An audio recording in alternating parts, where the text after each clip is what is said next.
Ya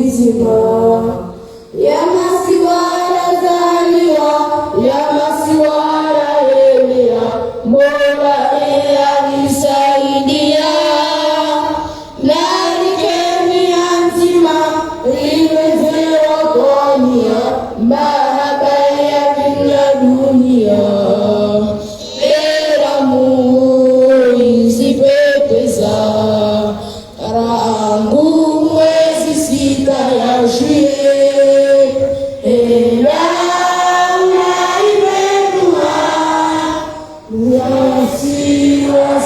Zikakia mawe na nzuani mwani na ngazi chao na imeni ya mahaba ya uweza ya masiwa.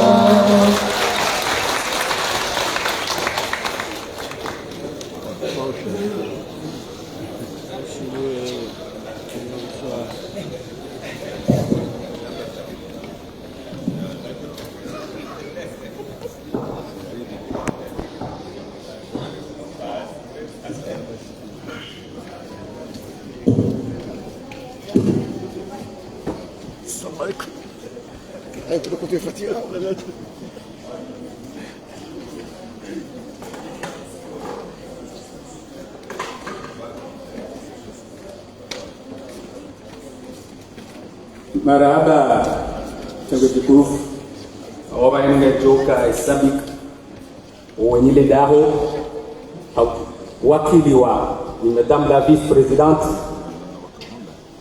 madame Aïda yaje yakaribise koda hamhon na karibisha.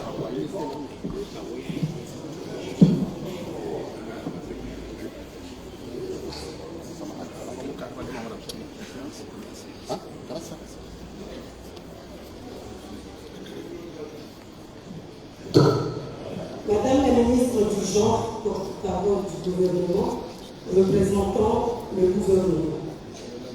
Mesdames et messieurs les ministres, chers collègues députés ici présents, monsieur le président du comité maoré, madame l'ancien gouverneur de Gazidja, monsieur le secrétaire général du gouvernorat, représentant le gouverneur de Gazidja, madame la présidente de CNDHL, excellences, messieurs les ambassadeurs, honorable Seyda Kalam Chagama, ancien président de l'Assemblée de l'Union des Comores, mesdames et messieurs les représentants du comité maoré des 4 îles, distingués invités, chers notables et oulémas, Gounamansurun Amrafot. C'est pour moi un réel plaisir d'avoir cet honneur de me présenter devant vous pour vous souhaiter la bienvenue au nom de son Excellence M. Moustapha Abdou, président de l'Assemblée de l'Union. Ce dernier aurait bien voulu être parmi nous aujourd'hui, mais des contraintes indépendamment de sa volonté l'en ont empêché, et donc l'amabilité de ne pas en tenir rigueur. C'est un devoir patriotique pour la représentation nationale d'accueillir à son siège du Palais du Peuple cette cérémonie de célébration du 12 novembre qui marque l'admission de notre pays comme membre de l'ONU. Il n'est pas inutile de rappeler que c'est grâce à la résolution adoptée le 12 novembre 2005 par les députés de l'Assemblée de l'Union que cette date a été érigée en journée nationale maoré, déclarée férié, chômé et payé. Pas moins de 8 résolutions ont été adoptées par l'Assemblée de l'Union sur la question du maoré lors des législatures successives depuis novembre 2005. La dernière résolution en date a porté sur la condamnation de la sinistre opération Wambushu. Honorable assistance, la célébration de la date du 12 novembre ne doit pas être un simple rituel commémoratif. En effet, la résolution du 12 novembre que je viens de mentionner précédemment a recommandé de faire de cette célébration de la Journée nationale maori l'occasion de faire un point sur les progrès, les difficultés et les perspectives de notre engagement commun pour la réunification du pays. Elle doit aussi servir de tremplin pour inculquer aux générations de citoyens âgés de moins de 50 ans l'idée que les 4 îles de l'archipel des Comores forment depuis toujours un seul pays qui a donné naissance à une seule nation et un seul peuple. Je voudrais terminer mon propos en adressant au comité maori ainsi qu'aux membres de ses ramifications au niveau de 4 îles les félicitations et les encouragements de la représentation nationale pour leur persévérance dans l'engagement patriotique. Je vous remercie.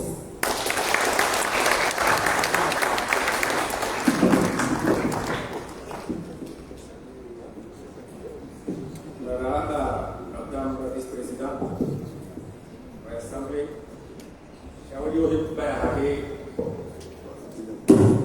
Ngoni Sarano, hakika le 12 novembre, c'est aussi kwa tukulazimuke usikubali.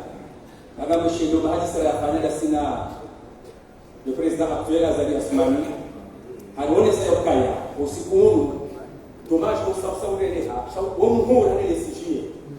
Abage garenoza soka. Ukana, eketi tutani.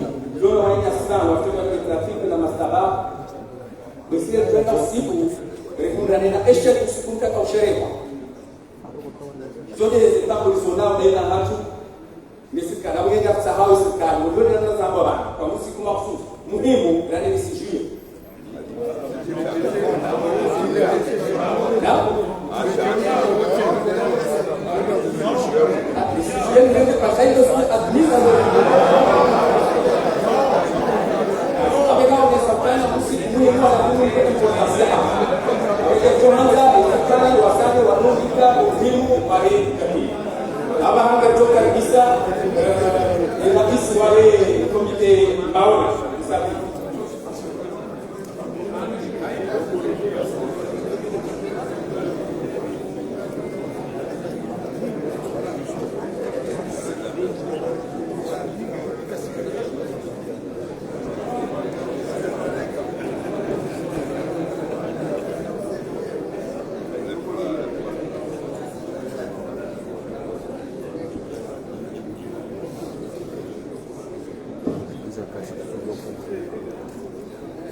Excellences, Monsieur le gouvernement, Monsieur le ministre premier, ministre représentant le gouvernement ici présent,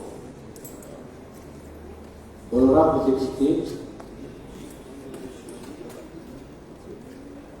Messieurs les ambassadeurs, nos représentants dans les pays étrangers,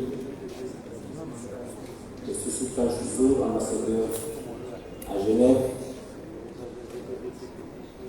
Monsieur le président des organisations ici présentes, Messieurs les députés généraux, chers notables,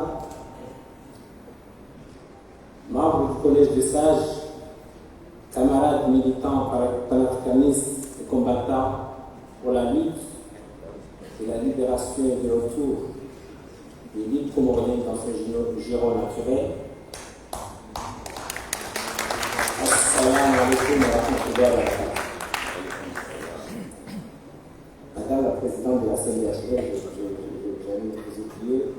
je suis monsieur le secrétaire général du gouvernement, je présente représentant le gouverneur de l'île autonome de Gaziantep, madame l'ancien gouverneur qui est là actuellement. Mesdames, Messieurs, c'est avec une grande émotion, une grande espérance que je vous livre ce discours à la tête du comité maoré en tant que président pour célébrer avec vous le 12 novembre, date symbolique et commémorative qui rentre dans le vestige de l'histoire de notre nation. Une journée de pédagogie citoyenne renforçant le sentiment patriotique autour de nos valeurs nationales, une conscience d'appartenance à la nation comorienne que nous aimons. Honorable assistance, permettez-moi de faire un rappel historique pour nos jeunes générations faisant suite aux accords du 15 juin 1973 sur l'autodétermination de l'archipel des Comores, signé entre les gouvernements français et comoriens, et en pression grandissante de la population, un référendum global d'autodétermination a été organisé le 22 décembre 1974 dans l'ensemble de l'archipel des Comores.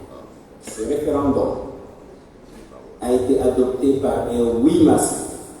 Plus de 95% des votants des 4 îles se sont ainsi prononcés clairement en faveur de l'indépendance des 4 îles. De suite, après les résultats du référendum, les autorités françaises se sont prononcées clairement et positivement sur les résultats du référendum de l'unité des Comores. À ce sujet, je rappelle les propos tenus par l'ancien président de la République française, M. Valéry Giscard d'Estaing, que certainement chaque militant le connaît. C'est un archipel qui constitue un ensemble, c'est une population qui est homogène, dans laquelle il n'existe pratiquement pas de peuplement d'origine française. Est-il raisonnable d'imaginer qu'une partie de l'archipel devienne indépendance et qu'une île, celle, quelle que soit la sympathie qu'on puisse éprouver pour ses habitants, conserve un statut différent? C'est les paroles de Valéry Giscard d'Estaing. Je crois qu'il faut accepter les réalités contemporaines. Les Comores, c'est une unité, ont toujours été une unité. Il est naturel que leur sort soit commun. Il continue en disant que nous n'avons pas, à l'occasion de l'indépendance du territoire, à proposer ou à briser l'unité de ce qui a été toujours l'unique archipel des Comores. Point de citation. Différents responsables français, et pas les moindres, ont régulièrement martelé sur le fait que les 4 îles composant les Comores sont une et indivisibles, de par leur peuplement, leur religion et leur intérêt économique, et qu'il était du devoir de la France de ne pas briser cette unité historique. Initialement, la consultation s'adressait au peuple comorien. L'administration coloniale réalisant, dans ce cas, qu'elle avait perdu, décide de changer les règles de jeu en cours de consultation et désormais, les voix seront comptées île par île, sachant qu'au préalable, des efforts importants ont été réalisés sur l'île de Mayotte pour mettre hors d'état de nuire toute dissonance des nationalistes. Le rattachement de Mayotte à la France repose sur un acte frauduleux, contraire au droit international. Cela a été confirmé par 22 résolutions internationales signées par les Nations Unies. En droit international, un territoire conserve les frontières. Il avait en tant que colonie, et c'est ainsi que le 12 novembre 1975, conformément à la résolution du Conseil de sécurité, l'Assemblée générale, à sa session 2402e séance plénière, et par résolution 3385, a admis l'État comorien de 4 îles en son sein. Malgré cela, et en violation flagrante du droit international, la France a continué à occuper illégalement l'île comorienne de Mayotte. Cette entorse au droit international et la pression exercée des autorités françaises sur nos gouvernements successifs pour faire admettre le fait accompli constitue un des handicaps majeurs à la construction de notre nation. Malgré les opportunités que nous offre la communauté internationale et la communauté africaine, nos dirigeants ont toujours privilégié la voie du dialogue avec la France pour trouver une solution pacifique à ce contentieux territorial. À ce titre, de nombreux dispositifs ont été mis en place entre nos deux États pour tenter d'arriver à une solution qui ne déshonore aucune partie. Pour la partie comorienne, nous pouvons parler également des refoulements des navires qui accostaient ici à Moroni en train de vouloir faire descendre des personnes qui ont été chassées chez eux. Force est de constater que l'emprise de la France sur Mayotte qui est fait que se confirmer avec force. L'organisation du référendum condamné par l'Union des Nations Unies sur cette île, l'instauration du visa Balladur en 1995 y constitue de fait des milliers de morts entre Anjouan et Mayotte. La départementalisation de Mayotte en 2011 et sa politique de remplacement de la population dans la foulée et l'accord signé en juillet 2019 entre l'État français et un pouvoir comorien toujours fragilisé sur le plan intérieur malgré ses efforts de développement, et l'accord qui consacre le renoncement de Mayotte pour le gouvernement comorien en échange de 150 millions d'euros. L'annonce des opérations de la honte telles que Wambouchou et autres viennent s'ajouter à une succession de traités et constituent un acte de plus méprisant et de plus vif de la part des pays que nous avons toujours considérés comme amis malgré les contentieux qui nous divisent. En qualité de société civile et comité maoré, nous exprimons nos ras-le-bol face à la persécution dont nous sommes victimes depuis la prise de notre indépendance.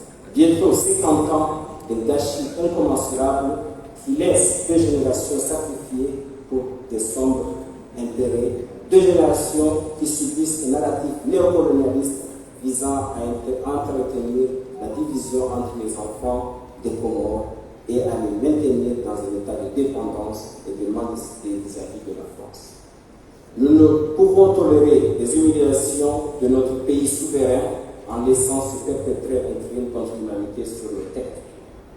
Nous appelons nos frères et sœurs maoris à ouvrir les yeux sur les véritables enjeux de cette occupation illégale et le plan de nettoyage de l'île, de toute forme de vie comorienne par l'accaparement des terres, l'effacement progressif de nos traditions islamiques et l'isolement des citoyens maoris de leur environnement naturel au point de faire perdre les repères de toute sa jeunesse pour mieux le manipuler.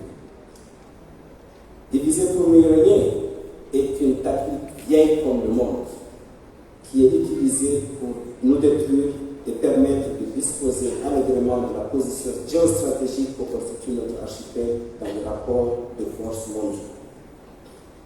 On a su que ce système n'est rien devant la détermination d'un peuple.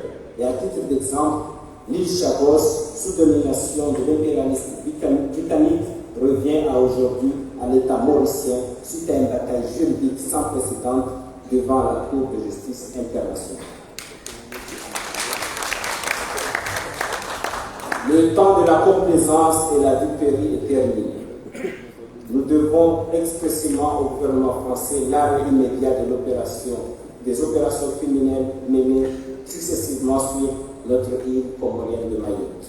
Parfois ils appellent ça Wambouchou, parfois sous d'autres noms, pour nous détourner de l'objectif. La France doit lever son genou sur Mayotte. C'est une occupation qui n'est conforme ni au droit international, ni au droit français. Nous demandons au gouvernement comorien d'abroger sans délai l'accord cadre de partenariat renouvelé avec la France et signé le 22 juillet 2019 et de s'opposer fermement à tout acte de déplacement forcé de population entre nos îles et faire éliminer le visa mortuaire. Nous condamnons fermement la trahison de la France et de tout autre acteur qui contribue à l'accompagner dans ses desseins macabres et prions par conséquent la communauté internationale d'encadrer les négociations futures entre les Comores et la France dans le règlement des conflits territoriaux qui n'a que trop de.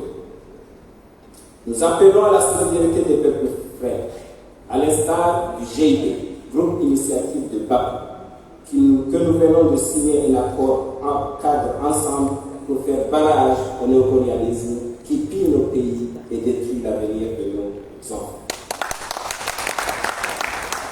Nous rappelons que le panafricanisme est la voie de la libération de Mayotte. Et nous invitons les Comoriens de Maoré, Mouali, Zouani, Gazidja à joindre le mouvement d'émancipation de la jeunesse africaine et refuser d'être les victimes des nouveaux génocides sur notre continent. Nous ne pourrions terminer nos propos sans remercier l'assistance des partenaires infaillibles, notamment le comité de sages et les organisations de la société civile ici présentes, IFABU, Leader pour la paix, etc. J'en passe. Le RTC, la presse écrite et les médias autres qui ne cessent de jeter l'encre pour la cause, les anciens journalistes qui ont relayé dans les médias les enseignements que nombreux parmi nous ont reçus. L'ambassadeur de Comores à Genève qui a fait le déplacement pour nous offrir un potentiel de rappel et de savoir historique. Les remerciements s'adressent également à l'Assemblée nationale et son président qui nous a toujours ouvert ses portes pour célébrer en partenariat avec eux cette journée historique. Également, nous remercions le président de la République et son gouvernement qui ne cesse de nous consulter dans les moments sombres que les Comores traversent lors des tentatives de briser notre cohésion entre les quatre îles et pour son attention à l'endroit du comité maoré sur la question du Mayotte. Permettez-moi de finir en remerciant également nos parents. Je citerai le nom de Kacha Jafar, qui est un des pères fondateurs du comité maoré, qui me revient à l'esprit actuellement en prononçant ce discours parce que nombreux de nous l'ont évoqué, je les ai repris ici. Également, permettez-moi de faire hommage à quelqu'un qui a toujours été conseiller durant les périodes que j'ai eues à la tête du comité maoré. Mon défunt père qui vient de nous quitter il y a un mois. Je le remercie aussi, il était un parmi mes conseillers et je demanderai depuis les propos. Je terminerai pour demander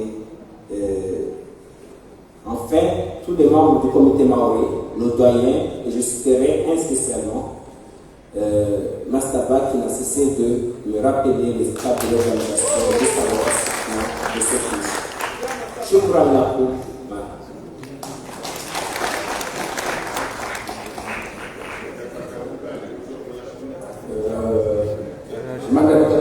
برنامج وجوكا كيسان لازم مشروعات تيتي تاشيب جاري نكين نفرا كابليا ودوكا بيسا موات مسؤول الأمباسادور شزور جاري نكين ناجبان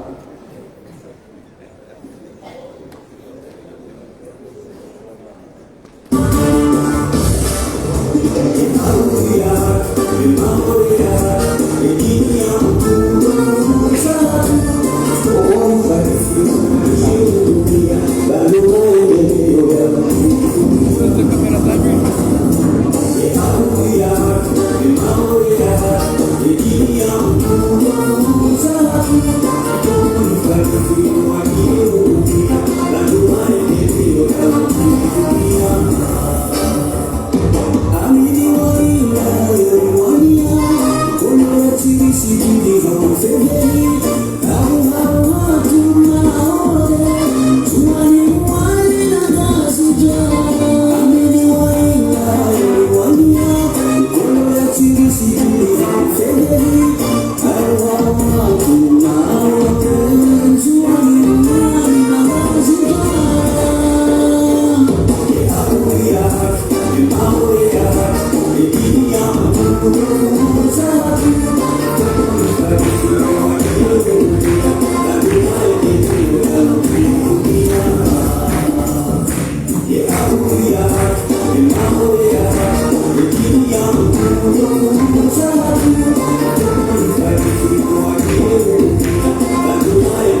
wao kama huko isohaba katika eka yamba existence ya hadaya ya wala sisi upo be hajeshi wasifanya kazi hati hakusina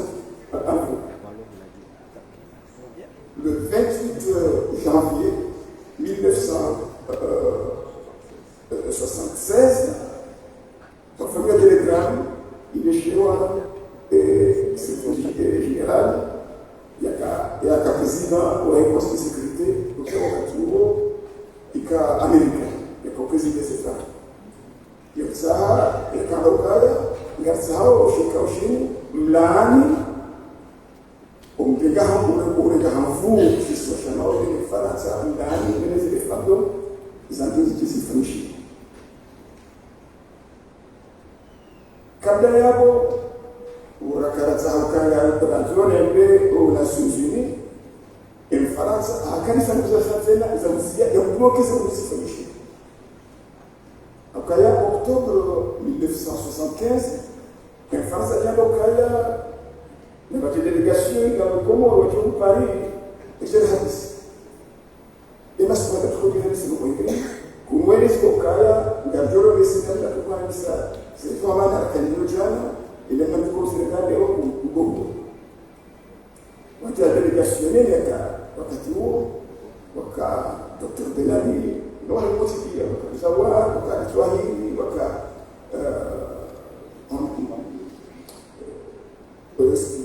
Dr. Turki Musawa wakati wote wabia nafanya safari wakati kazi na wao fait tika ma ambassadeur officiel akaba wakati wakati mkataba wa hapa Faransa hata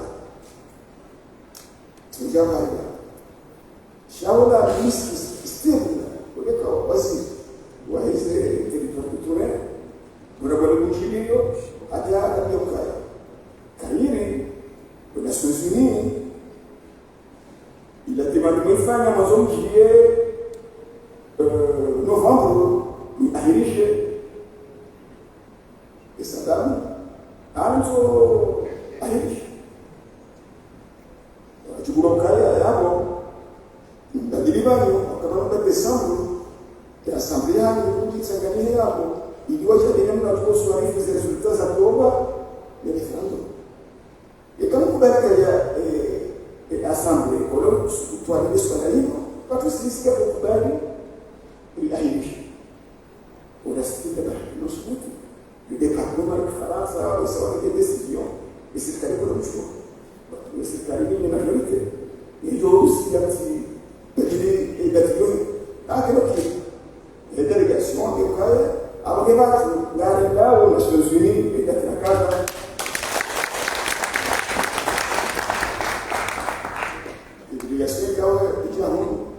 il demande le 12 novembre et c'est le cas Marine Mochafa il y a aux Nations Unies et la garantie wa madipungu baliwa ifika de manière officielle basi amejei hapo et plainte la reha au conseil de sécurité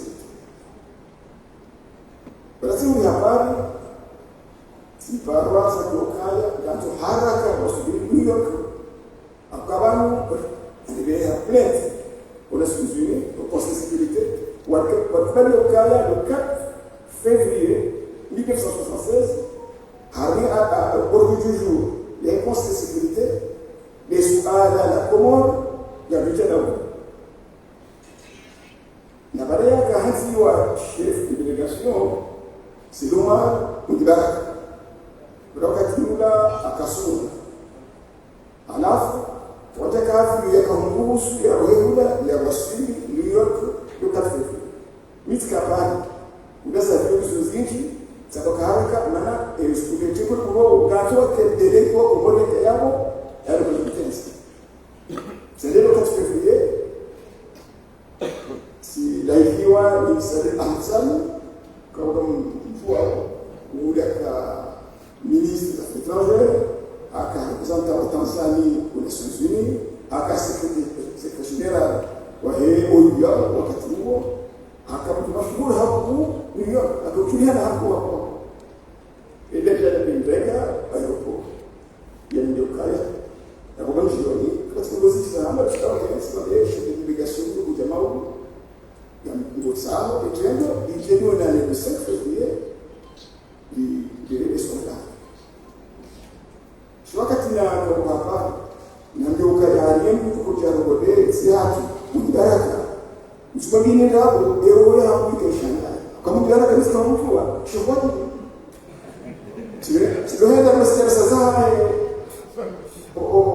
siliwaga usaudia na wista jibo haku nenda kutafsiri Qur'an kama huyu hapo sasa asa biology shaida na sori asubuhi na udi ukanje kusawari walipo walitohi bado sihini bado na wasaya kuzungumza hapo yakidalili Sheikh Awadini ya mbele kwa security bazinga nani wasili hula Salim atendele kwa haya kubazima tusawi video kwa emise Bojioni 4 heures de camp de suivi c'est la cause hapo mbele kwa akafundiwa kati Salim alisema kama tu sasa basi mbele akafundiwa abonge huyu kama nashuoni kama mtiti ya unafundiwa kama sisi nenda kibala amekamsema jambo nikamtendo alma lera bana ndafunje ngohe na kadero posibilite sha tutaka beni jaroha unenese hiyo tutawa prepare jioni usome baraka Mungu kwa shibala atuwana fika yazi abala Mungu amechura amini unapo bala ambaye siku yaziwa kanuresha atushiriza kwa kwa sécurité iroka unishiha sharabu esere ila haramu hizi tanakoni kwa hizo wazo kuzijua basi kama ni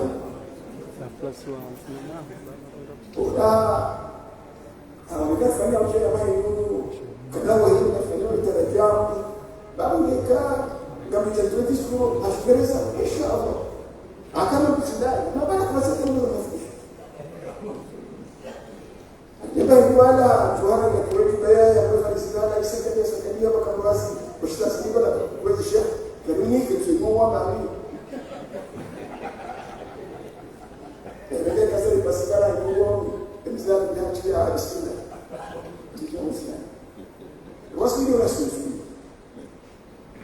sihale wajamu wa delegação ya França alipata fundisho aliokaa na ambassadeur wa França Rome yuko kuido kilengo atuanza ya hadisi ndio delegação wa hano kutokubali sijuba na sikubali kutokubali imeenda kule mlenda ukali en décembre 1975 a Assemblée nationale ya France oswele kujuliwa na kufanya deputy wa chama mbele kwa kusuluhisha mtazamo basi baka deputy yao hatu wanoti kipratika kafanywa ekirengo ya kamba ukaya ya msao Faransa wasikiwa nguo ya masigo ya komoro kwa kufungeza ikiwa nguo haina usiku New York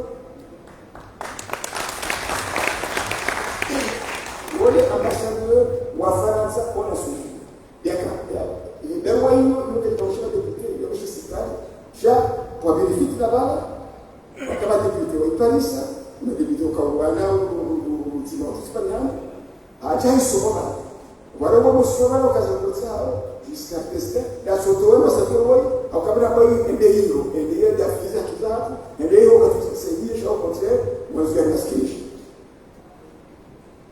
sisi hapa hapo wakati na tunapokata kile bomba zile bila raka sijoka kama mono shorti ni mzima huko ndio na ambi za kanzi ya sira atuseche hizo ndio ndio kama mtsikakaya na shamimi ndio vote de Turengo ndio vote de Dadosi de waka Faransa, ndio la Faransa ndio hapo yao sina ujio sio ni kama sikubali shasa usiku. Shasa za ngoma. Bwana umsumumura na Yesu. Ele finge trabalhar estado conscientemente ele cansa ele já a palavra jogar esse tipo de coisa se possível carica de discurso com falar ou né ver que está aí tirar para mostrar essa a cultura da gente alafu washanga eu me vejo como Adisai kutubaika. Utubasi Mungu wa Kiingereza. Hapo shukeza na hata jaka kaeleza wakabali kumondo. Bali kabila pia sisi kwa kama Mahle, kama Shinwa, kama Margash, kama Arabu, kama Fushuksu. Sasa pia sisi kwa. Basi ya wakati hapo kofia. Habari nagani leo ni Não vou jogar o cara, aí Mongoli, biti Mongoli, me Mongoli. Na boca minha criatura na vida, mas Mongoli. Atriz eu vou pegar ela, me chamar, eu fiquei como um baraca, um deraja, eu fui muito da dele. Mas é que muhimu, eles não gostam de uma boa cap après estudar, para estudar, e ambassadeur ou Arabie Saoudite ndio ni familia ndo basi tunaingia katika kijiji hapo. Lakini na kufasima kutoka basi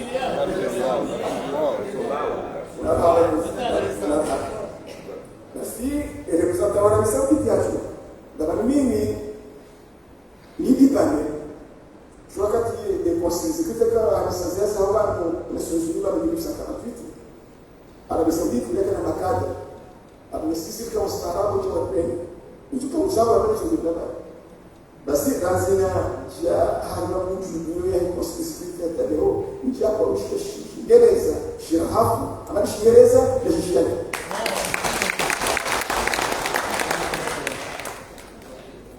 Ya ambassadeur wa Grande-Bretagne.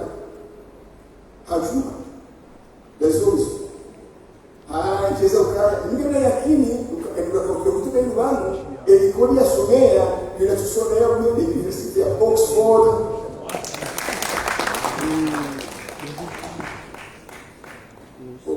Exactly ya doctora ile representa wa Nigeria. Ajua. Ambapo sikuruka ya ukoro wa Faransa wengi ushabani leo ikaucha kukiwa mmoja wa mzima. Ulishana discipline kwa Faransa ilikuwa nyuma hajana na Nasi woka shida wao na mtu wa Faransa jamaa wao wanataka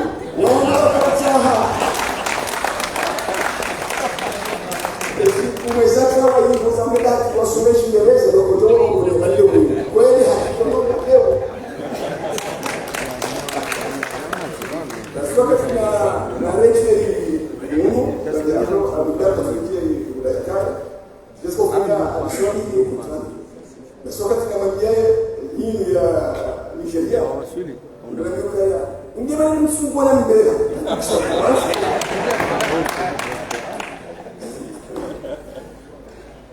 Alilali esse foi o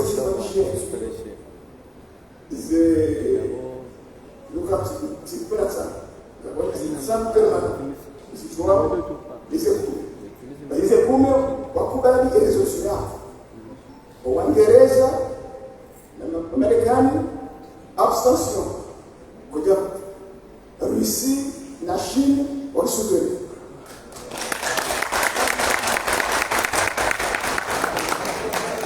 Faransa yasiraniwa estudio da bukuona droit de veto et porosha mdashtakilwa hada ya kutakasi droit de hukuma yende mshtaki ukiki sharia shaki alizungukira consensus ya Faransa jambo kaya ya kubati zingozimo na tu veto itibasi shaki metinizo ya wesu et consensus wajoka wako ndani ya Faransa ushinzi wa sala katika sayama. Assalamu alaykum.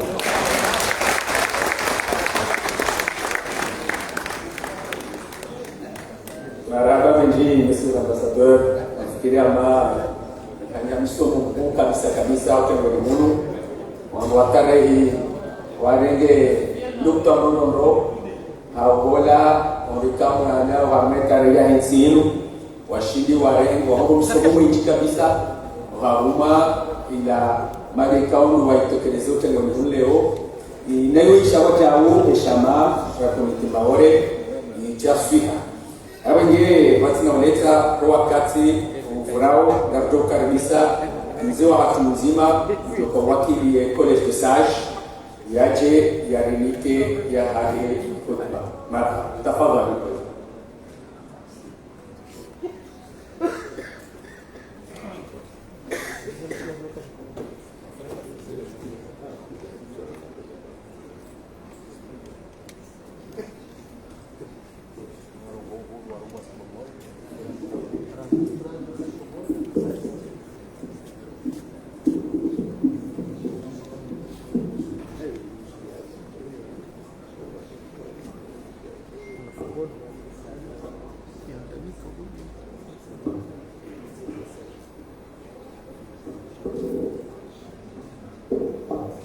Monsieur le Président de l'Assemblée nationale, honorables députés, Mesdames et Messieurs les membres du gouvernement, honorables assistances, Mesdames et Messieurs, chers compatriotes, Assalamu alaikum wa rahmatullahi wa barakatuh.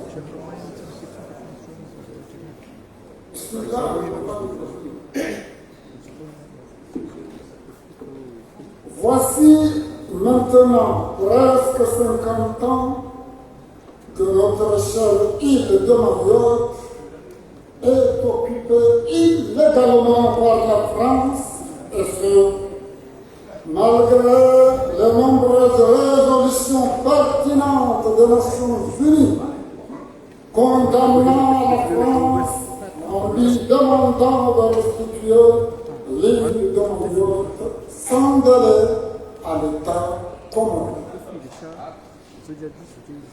La célébration du 12 novembre dans cette enceinte du Palais du Peuple date de l'admission des Comores au sein des Nations Unies en tant que pays souverain composé de 4 îles, Yazidja, Zouane, Maouale et Mali, Népal.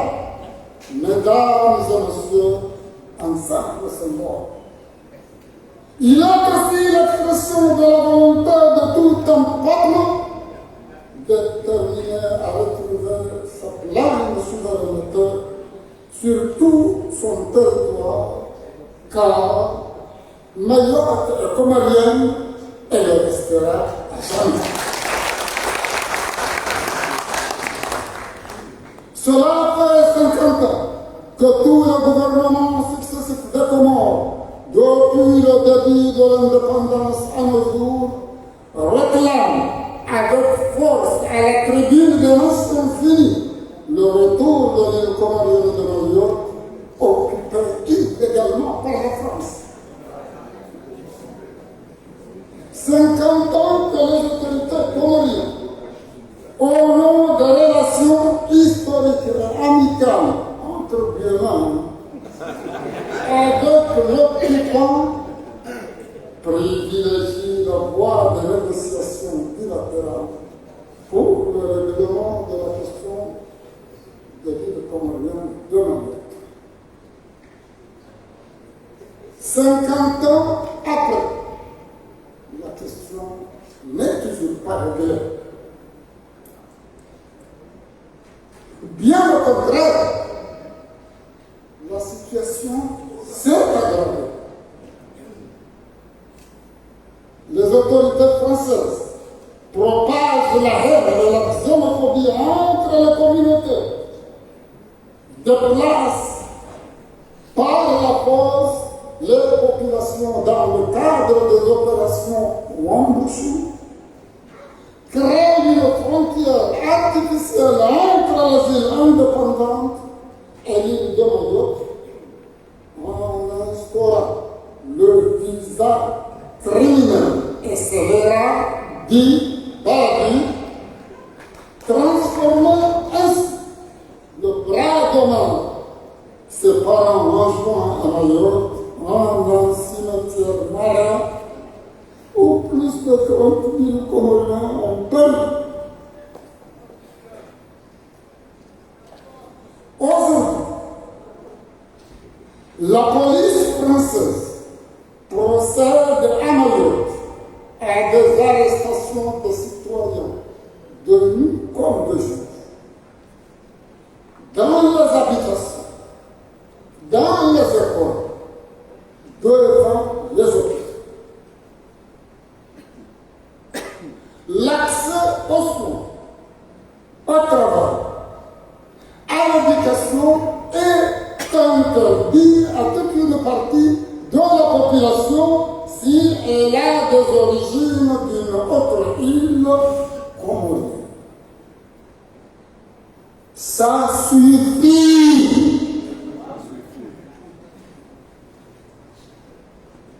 Au mois de septembre dernier, le comité maorais et de personnalités de la société civile comorienne sont allés à Bakou à la conférence internationale sur la question de l'occupation de Mayotte.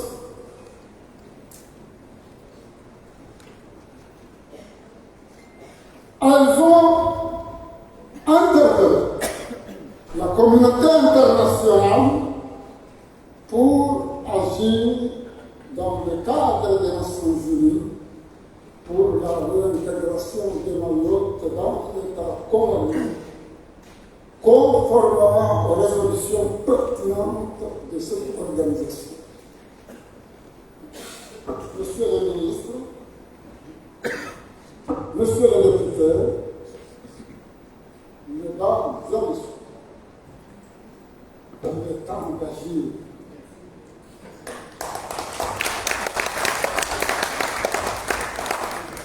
Il est temps d'agir en explorant d'autres voies à la hauteur des espoirs de notre peuple. Pour ce faire, le Collège des sages recommande, premièrement, que notre gouvernement abandonne la voie du dialogue bilatéral avec la France, car improductif.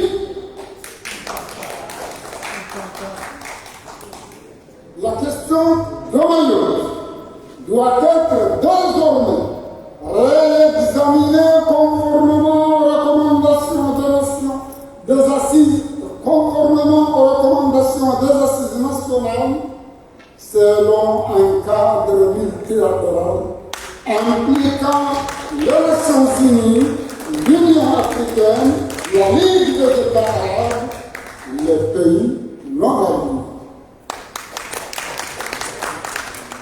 Deuxièmement,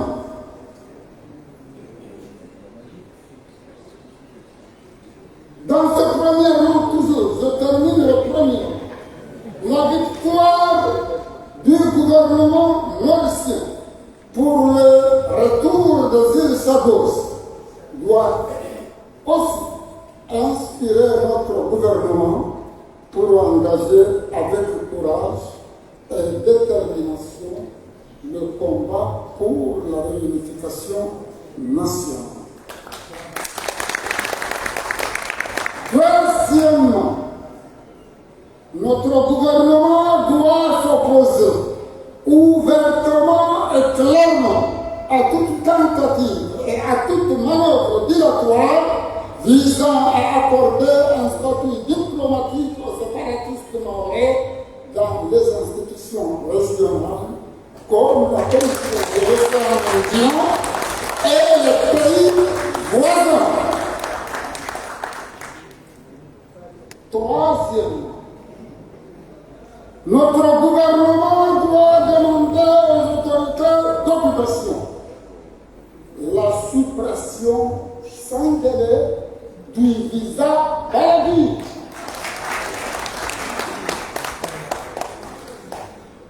quatrièmement, nous demandons aussi au gouvernement comorien de défendre nos frontières maritimes pour nous préserver du pillage programmé de nos ressources halieutiques et pétrolières. Mayotte est comorienne et le restera à jamais. Je vous remercie pour votre attention.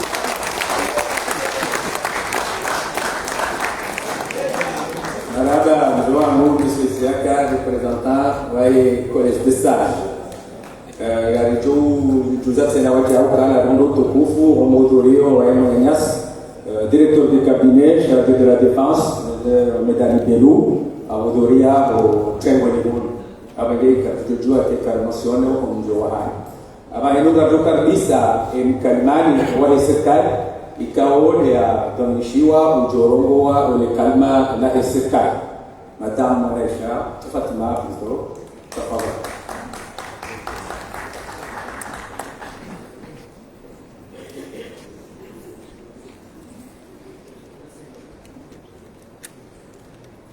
Excellences, Mesdames et Messieurs, honorable assistance, Assalamu alaikum wa rahmatullahi wa barakatuh.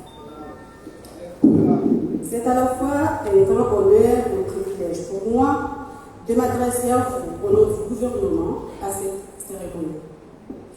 Permettez ainsi, à l'occasion de cette célébration dans notre pays de la journée mahorais, comme nous le faisons le 12 novembre de chaque année, en référence à la date de l'admission des Comores aux Nations Unies, de saluer votre présence nombreuse qui symbolise votre engagement constant dans la défense de l'intégrité territoriale de notre pays. Hommage au rôle essentiel que joue le comité mahorais ainsi que les autres organisations de la société civile dans la sensibilisation et l'action en vue du retour de Mayotte dans son giron naturel.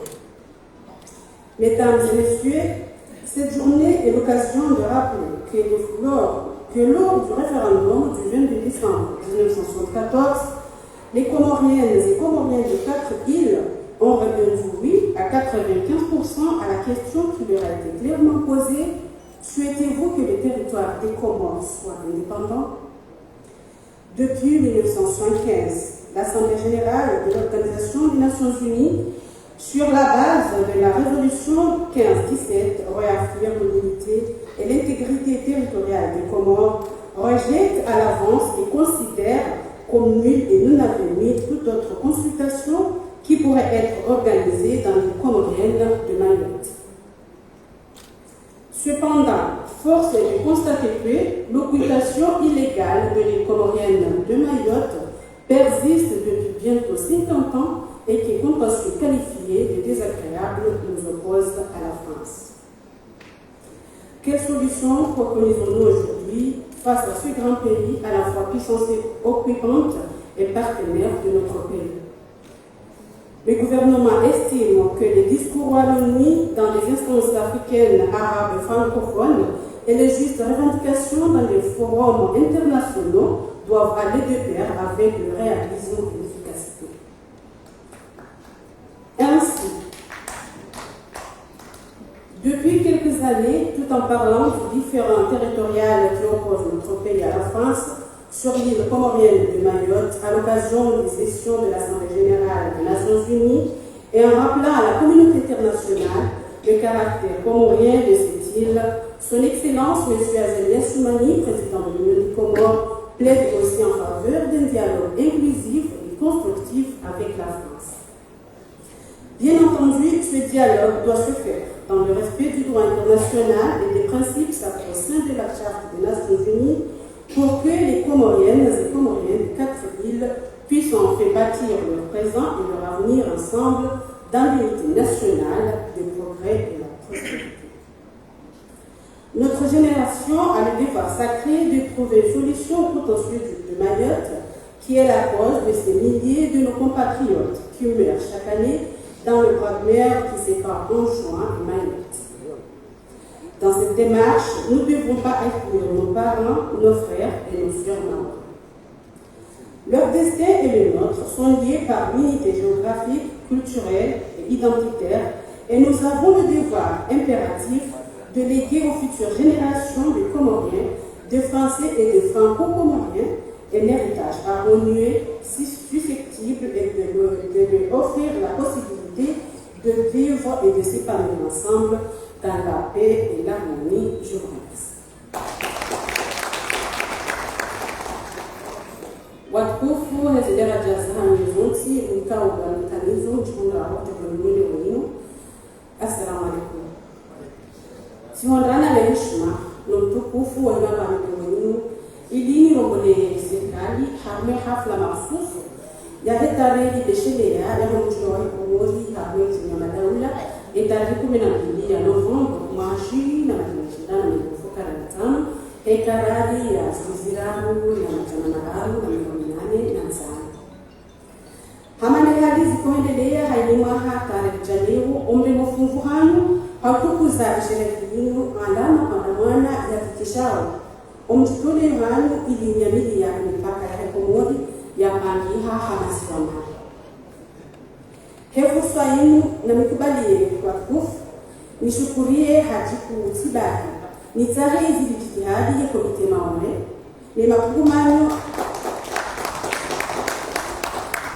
ni makungumanyo galanda ya kirania yaloni bwana yinu hasababu ya mhashirisho wendelea nuo harma jitala na maore nane zitela balina dali ili zale fuwa na maore ile treni ya organization watukufu na mikusu wajaune shile Simba betarehe ili le leo la mutama wa Komori likihashiri harmoni sanadinu la maore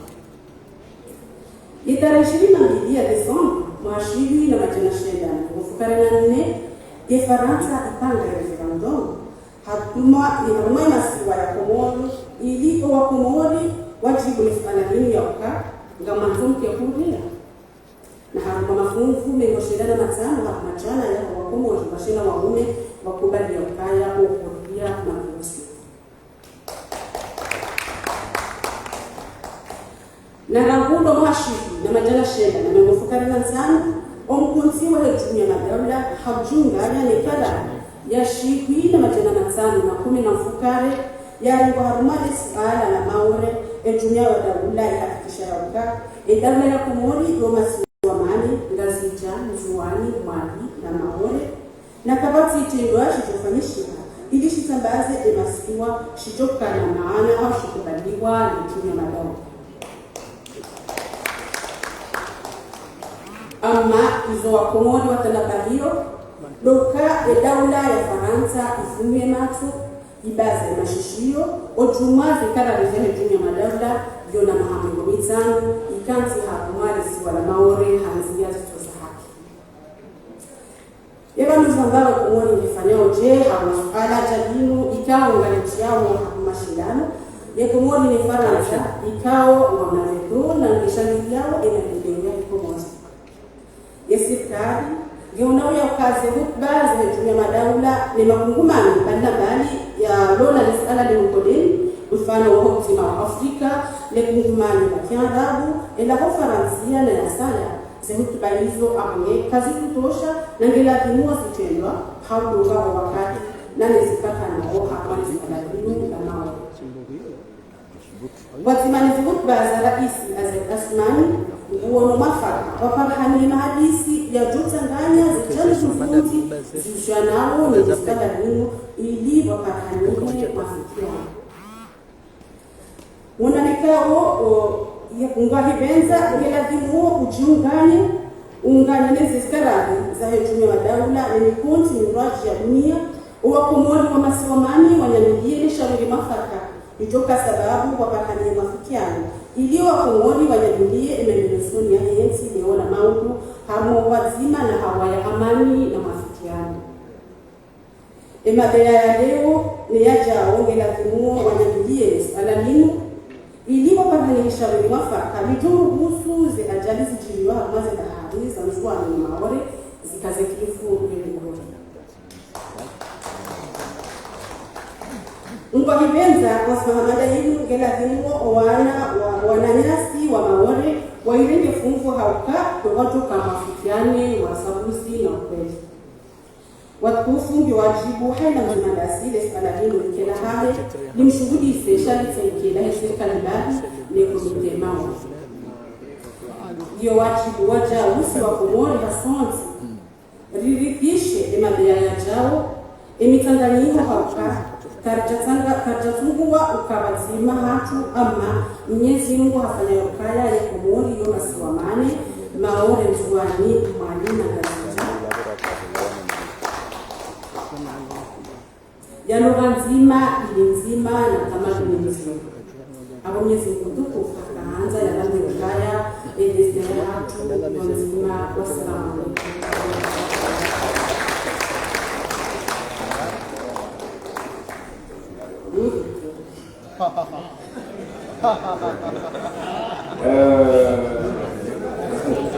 C'était madame la journaliste.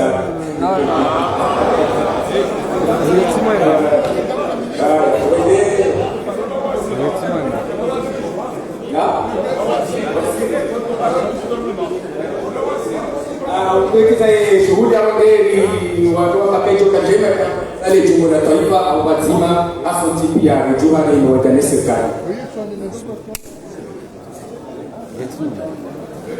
Wangalizi watukufu wa Chaîne Libre des Comores mahunra bakti makauredunga makatianu rende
mdungu ukamilifu wa he journée Maore ikao sherehilwa hunu pale du peuple.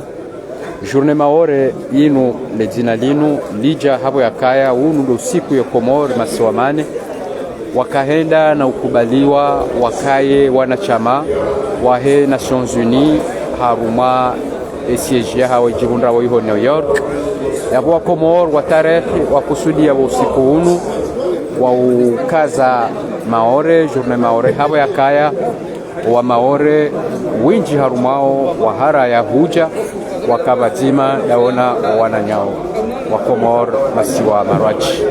Hiyo mengoni nishatsongeza usiku unu wakazi wale zina la he journée Maore. Wangalizi watukufu wa Chaîne Libre des Comores, wangalizi watukufu mridungao harumazi tsanata za he dunia kamil zinu mengoni nishatsongeza rahenda na ngafungu harumaye hafla inu ili rimhashirisheni mbabi oliho efasiri ya usiku unu hapo yakaya wanazija na wenji wazalwa waishiao le 12 novembre journée Maore shadokana unu ndo siku kao ya Komor uende na ukubaliwa wakae wanachama wa he Nations Unies banda wahenda na urenga independence hao 1975 ikaya ndo mwezi wa juillet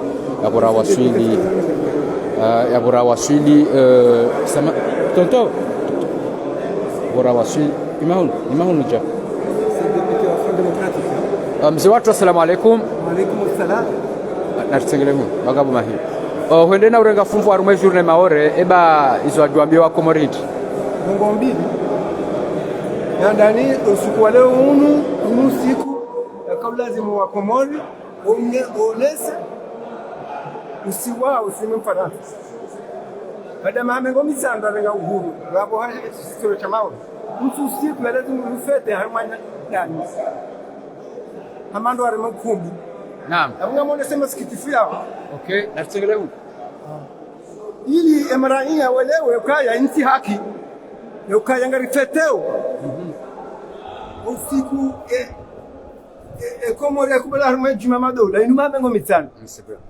Ukaya efeti hiyo ifanywa ndani amando wafanywa kumbi. Na hiyo ija sababu na serikali leo hii. Hapo watu kwa kumarongo ndo siku. Hiyo ndani. Nisema kama le parti Front démocratique. Raka wana nema mercenaire. Di wana un système ya mfransa hii. Ngara likowa komori harma le fête ya le 6 juillet ya mahane. Ngar jonju bondiani iliri one se dunia. Yokaya mfransa lazima ro harma shi swashak nani maswanu inza. Okay. Ça c'est clair. Ende message ya Front démocratique. Baada le 6 juillet Gara invité mara hiyo ngatani se prepare kwa ba. Ili mouvement panafricaniste. Ndio harma bara la Afrika makatiano. Wale ukaya wa Komori wale wana mfaranta. Yabo ngardotu bonziani. Chakana do fanya mabunjiro ndani. Amando wale mukumbi. Okay. Ndio risala si Front démocratique ribashao wa Komori. Voilà. Okay. Maraba meji papa holi honde message wa iveshea wa Komori wa undabakti waridunga we makatiano ngarjo hinda wajao na uangalie kangarjo hunda mru yaone sembavi bahe opezo amacho hahe paraporo ne shughuli ya leo inu mwishia wa usiu ulona bangu ya wa Komori holiho dabo ya kaya wowo wasuhetewo ke zinongo zinu zifanyiwa bonze chazi tifanywa ndani